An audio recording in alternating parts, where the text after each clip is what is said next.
සුබ දවසක් කියලා පිළිගන්නවා පීකෝ ග්‍රැෆික් ස්ටුඩියෝ YouTube channel එකට ඔයාලා සියලු දෙනාම මම අද අරන් එවත් තියෙන ටිකක් වෙනස්ම විදිහේ වීඩියෝ එකක්. ඉතින් මේ දවස්වල ගොඩක් දෙනෙක් කතා බහට ලක් වුණ මාතෘකාවක් තමයි Windows 11 කියන්නේ. මම ටිකක් හොයලා බැලුවා කොහොමද මේක මගේ කම්පියුටර් එකට දාගන්නේ කියලා. ඉතින් ලංකාවේ ප්‍රසිද්ධම YouTubersලා මේ ගැන වීඩියෝ කරලා තිබුණා. ඉතින් මේ හැම එකකම වගේ කියලා තිබුණේ අපි දැනටම සල්ලි ගෙවලා පාවිච්චි කරන Windows operating system එක Windows 11 වලට අප්ඩේට් කරගන්න විදිය. එහෙම නැත්නම් TPM, secure boot, dill file copy paste වගේ අහද්දිත් එපා වෙන ගොඩක් දේවල් කරලා ඇක්ටිව් කරගන්න විදිය තමයි මේ වීඩියෝ වල තිබුණේ. ඉතින් මම Windows 10 operating system එක legal authority එකක් නැතුව ඇක්ටිව් කරලා පාවිච්චි කරන කෙනෙක් නිසා මේකට තියෙන විසඳුම මොකක්ද කියලා මම ඉන්ටර්නෙට් එකේ පොඩ්ඩක් හොයලා බැලුවා.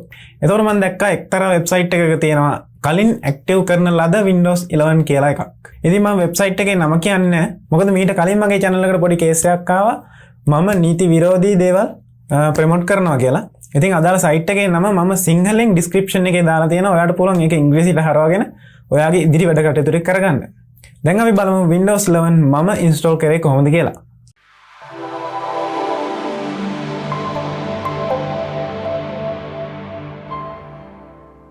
හොඳයි ඉතින් මම ඩවුන්ලෝඩ් කරගත්තු ෆයිල් එක තමයි මෙතන මේ තියෙන image ෆයිල් එක. මම ඒක right click කරලා මෙතනින් extract here කියලා තියෙනවා.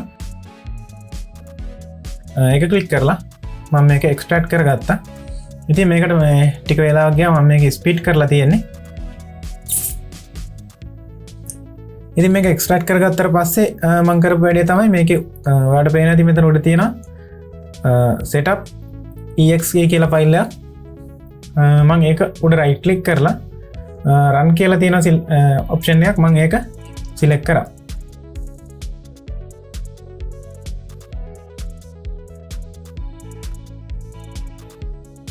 ඊට පස්සේ මෙන්න මේ වගේ screen එකක් තමයි ආවේ.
ඊට පස්සේ මෙන්න මේ වගේ තැනක් ආවා. මෙතනින් මම සිලෙක්ට් කරගත්තේ උඩම තියෙන ඔප්ෂන් එක.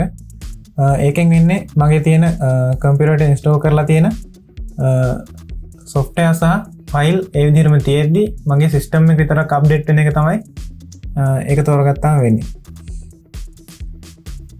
ඉතින් ඊට පස්සේ මෙන්න මේ විදිහට අප්ඩේටින් කියලා 0 ඉඳන් 100ට අංක ගියා.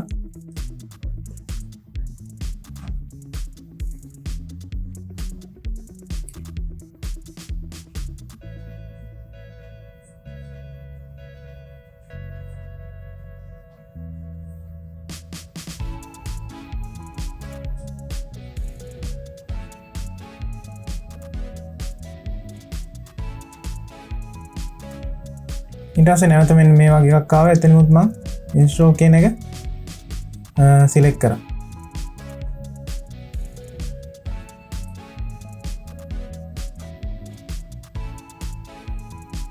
ඊට පස්සේ installing Windows කියලා මේ විදිහට අංක නැවත 0 ඉඳන් 100ට ගියා. මේකට ටික වෙලාවක් ගත වුණා.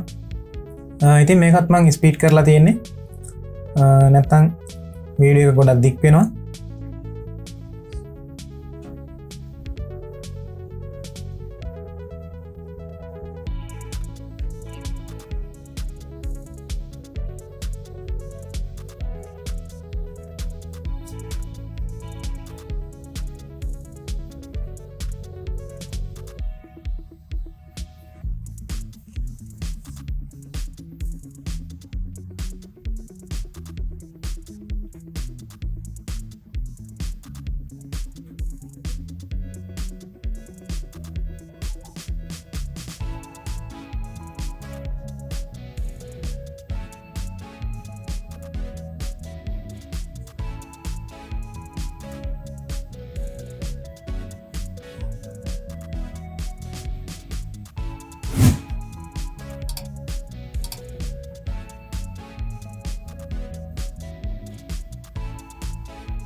ඊට පස්සේ මගේ කම්පියුටර් රීස්ටාර්ට් වුණා.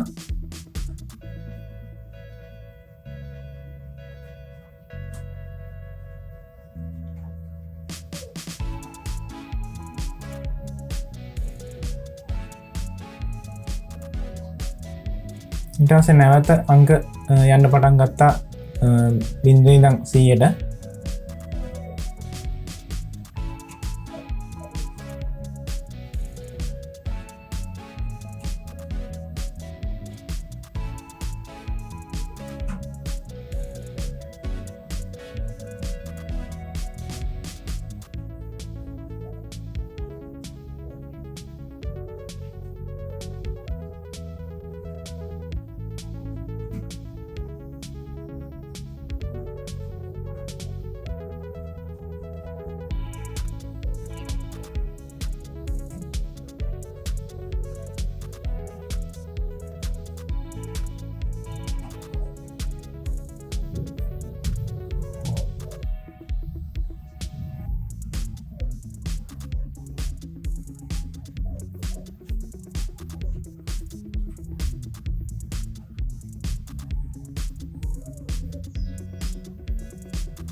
ඉතින් මම මේ අප්ඩේට් එක කරේ මගේ කම්පියුටරේ ඇතුලේ හાર્ඩ් එකක ෆයිල් එකක් ඇතුලේ තමයි මේ එක්ස්ට්‍රැක්ට් කරලා එතනින් නම් මේ වැඩ කටයුතු ටික කරගෙන ගියේ. ඉතින් මම ඔයාලට කියන්නේ මේක පෙන් එකකට දාලා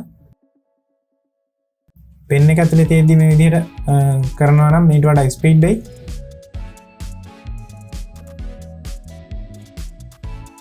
ඉතින් ඔයා Windows 11 මේ විදිහට ඉන්ස්ටෝල් කරනවා නම් හાર્ඩ් එකේ තියෙන ෆයිල් එකක් රන් කරන්න එපා.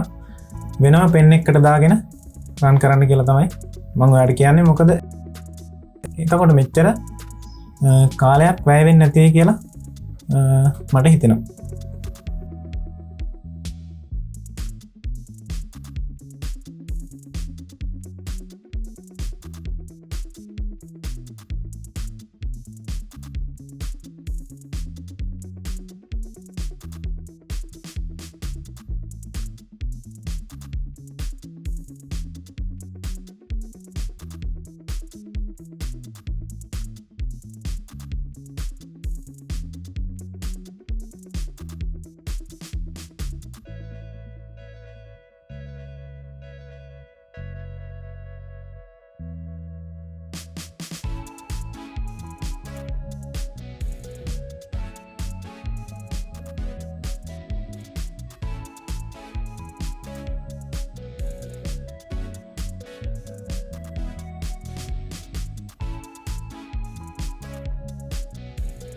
ඉතින් මේක 100%ම කම්ප්ලීට් වුණාට පස්සේ මෙන්න මේ වගේ තැනකට තමයි අපි වරන් ආවේ.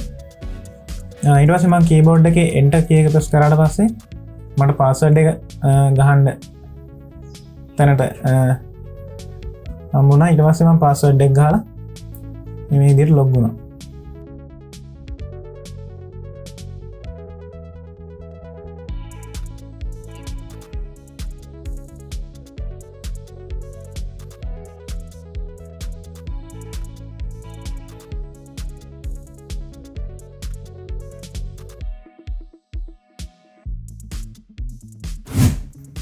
ඉතින් මේ වැඩේට ටික වෙලාවක් ගත වුණා. ඊට පස්සේ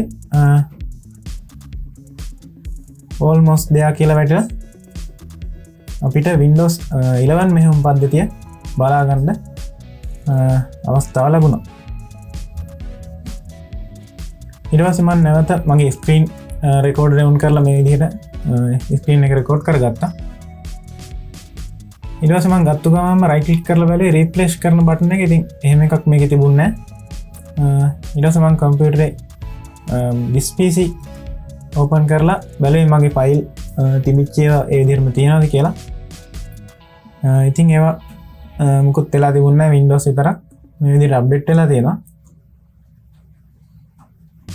ඊට පස්සේ මගේ this PC එකේ properties ගිහිල්ලා මම බැලුවා Windows 11 දැන් active වෙලාද කියන එක තමයි මට බලා ගන්න අවශ්‍යතාවය තියෙන්නේ.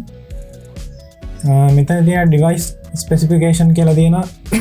එතන තියෙනවා මගේ කම්පියුටරේ තියෙන specification ටික. ඊට පස්සේ ඊට යටින් තියෙනවා Windows specification කියලා. එතන තියෙනවා මේ Windows 11 Pro කියන එක. ඊට පස්සේ update තියෙනවා 21H2 කියලා. ඊට පස්සේ installation date එක තියෙනවා 7 වෙනි මාසේ 5 කියලා. ඊට පස්සේ ඊට යටින් තියෙනවා related setting කියලා product key and activation කියලා. මම ඒක click කරලා බලුවා මේක active ද කියලා. ඉතින් මට බලා ගන්න පුළුවන් උනේ මේක active නැති Windows 11 එකක් කියලා. ඒත් මම තව පොඩ්ඩක් මේකේ මේ රතු පාටින් තියෙන ටික කියවලා බලපුවාම connect to the internet and will automatically try and activate Windows ඔන්නෝම එකක් තියෙන නිසා මම මේක ඉන්ටර්නෙට් එකට කනෙක්ට් කරලා බැලුවා ඇක්ටිව් වෙනවද කියලා. ඒත් කිසිම වෙනසක් තිබුණ නැති හින්දා මෙතන මේ තියෙන බටන් එකේ තියෙනවා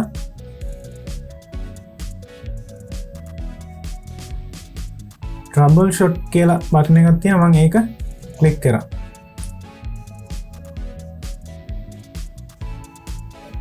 ඊට පස්සේ මෙන්න මේ වගේ එකක් වැටිලා Windows activation කියලා නෝ තප්පර ගානක් ගත වුණා.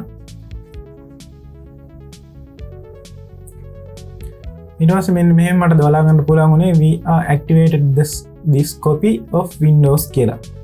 ඉතින් මේ ක්ලෝස් කරාට පස්සේ මෙන්න මෙහෙම අර රතු පාටින් ඉట్లా තිබිච්ච එක අයින් වුණා. ඊට පස්සේ මෙන්න මෙතන activate කියලා කොළ පාට බටන් එකක් හරියක් වෙట్లా තියෙනවා බලා ගන්න පුළුවන් වුණා. ඉතින් ඔන්නෝම තමයි Windows 11 Pro එක මම active කරගත්තේ. ඉතින් මේක ඔයාලට ලේසි වෙයි අර අපි දැකපු අනිත් වීඩියෝ වල තියෙනවට වඩා ලේසි මෙතඩ් එකක් කියලා මට හිතුණා මේක. හොඳයි ඉතින් ඔන්නෝම තමයි මම Windows 11 කිසිම කරදරයක් නැතුව ඉන්ස්ටෝල් කරගත්තේ. වීඩියෝ එක හොඳ නම් ලයික් කරන්න, කමෙන්ට් කරන්න, යාළුවන්ට බලන්න, ෂෙයා කරන්න. ඉතින් මේ වගේ තවත් අලුත් වීඩියෝ එකකින් ඉක්මනටම හම්බෙමු. ඔබට සුබ දවසක්.